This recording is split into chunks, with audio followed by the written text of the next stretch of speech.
Hello, I am focusing on dealing with my elderberries today. I have been picking some over the past few days already. Some I put in the fridge and some I just have in a bucket in the kitchen. It's kind of a race at this point between me and the birds. So we keep looking out the window in the garden and the birds are loving the elderberries, which is fine, but we do want to get quite a few of them and process those. So today's going to be the day. It's going to be hot today and tomorrow, so not a bad day for an inside chore. I've got my little snippers and I'm just grabbing a bucket here to put the elderberries in. So let's get picking. Walking out here to the garden, get those elderberries. This is always the time of year where I question my January self, who ordered all these seeds and had all these big plans, because there's just so much coming at once and a lot to do. It can get really overwhelming kind of quick. So trying to stay just being easier on myself about it, doing what I can. So those are my elderberry bushes in the back row there. I was trying to catch all the birds in and out, but they heard me come out to the garden and kind of skedaddled. I don't know how many ripe elderberries there are today because I did take some yesterday, but we'll go see what's there.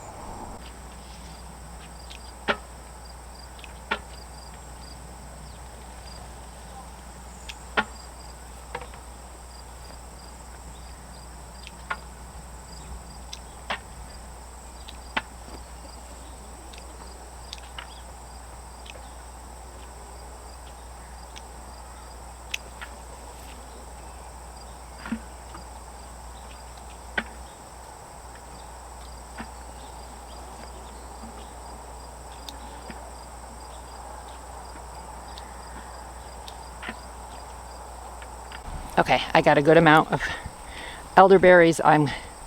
They just ripen. They just ripen by the day. So I'll come out again tomorrow and get more. It's kind of fast and furious for a week or so.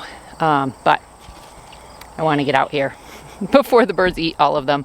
I got some Swiss chard for lunch, so I'm going to take this inside and head inside for the rest of the day to deal with the elderberries. What do you think, Gus? We ready to go inside? Come on, let's go. Good boy. He knows the drill. Okay, so I am going to deal with these elderberries now. I have a couple of, probably more than a 5-gallon bucket's worth, and then this drawer here. I picked these a few days ago and then put them right in the refrigerator. And then I picked some yesterday and today.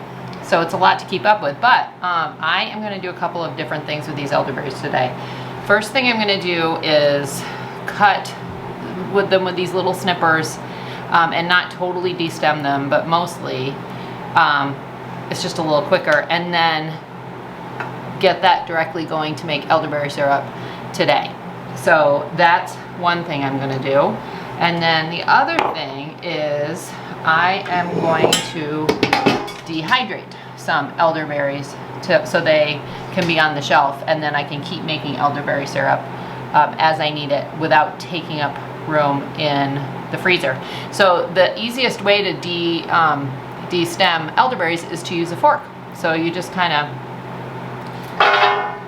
voila, do it like that, because these elderberries are really tiny and just would be very difficult to pick these little puppies off of the stems by hand. So I then will get this bowl full and put that in the dehydrator. The other thing I sometimes do with elderberries, if I only get a little bit or I don't have time to deal with them yet, is just put them in the freezer.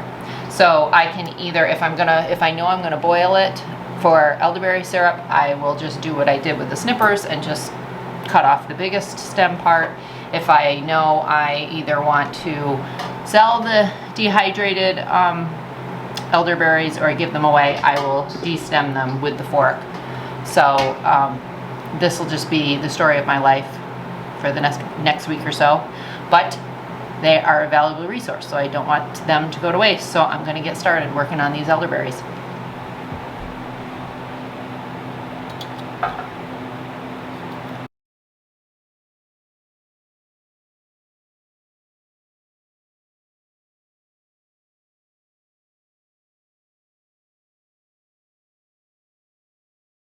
Okay, so some time has passed and we got all the elderberries that I had harvested over the last few days removed from the stems. So I have some in these bowls and some in the pot. First thing I am going to do is get a load in the dehydrator.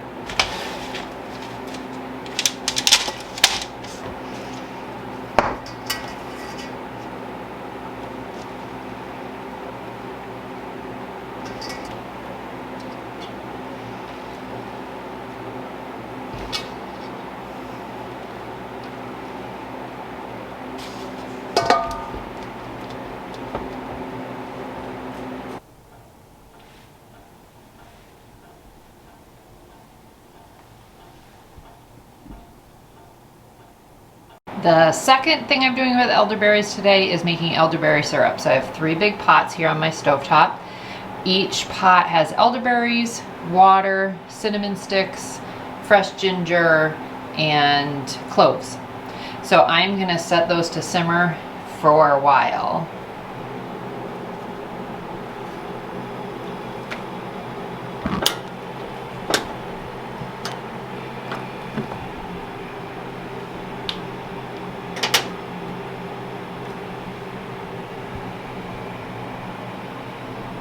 Okay, while those pots simmer for the elderberry syrup, I have this left. It's a lot of elderberries left. There's no room for them in the dehydrator, and I'm just making enough syrup for right now. So I'm just gonna put these in a Ziploc bag and save them, and either put them in the dehydrator tomorrow, along with some other things, or more elderberries, or I will just pop them in the freezer. Kind of trying to avoid using the freezer because trying to conserve freezer space, and since I can dehydrate these and do the same exact recipe that I'm making now with the elderberry syrup, just using dried and extra water, well, I think I'm going to do them dehydrated. So just going to bag those up while I tend to these pots.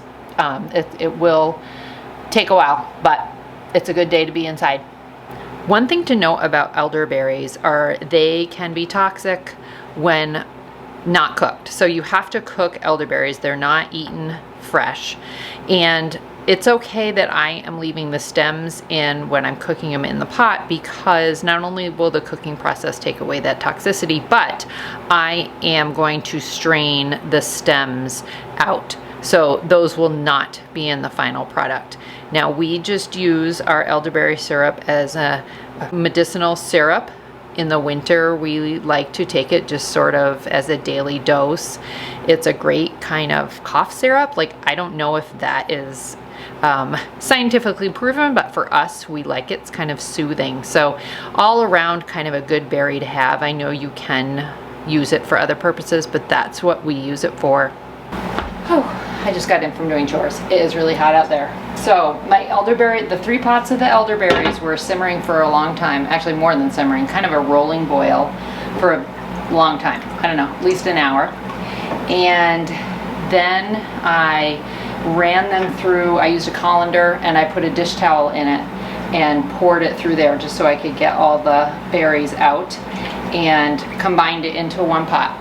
And then when the pot came down to at least 118 degrees, I added my raw honey, and I waited it to get that cool because I bought raw honey because raw honey has not been above 118 degrees as it preserves some nutrients. Anyway, so I didn't want to cancel out what I paid for with the raw honey.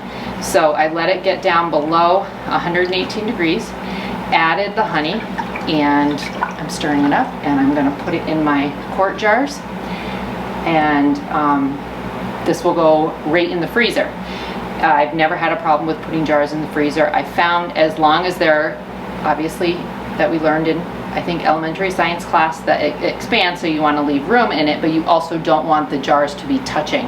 I made the mistake once of putting a bunch of jars back into the cardboard crate that they come in, and I kind of put them in there and put them in the freezer. Well, since they were so close to each other, they just all cracked. So as long as there's space in between them in the freezer, I've never had a problem. So we keep it in the freezer. It keeps for a long time, and we enjoy it for a long time. So let's see how many jars we got.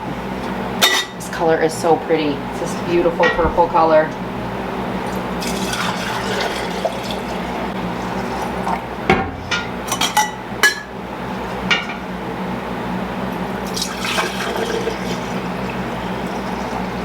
Great, so I got 7 quarts of elderberry syrup, and now I still will have those in the dehydrator, and then more to come this season. So I'll make some more elderberry syrup.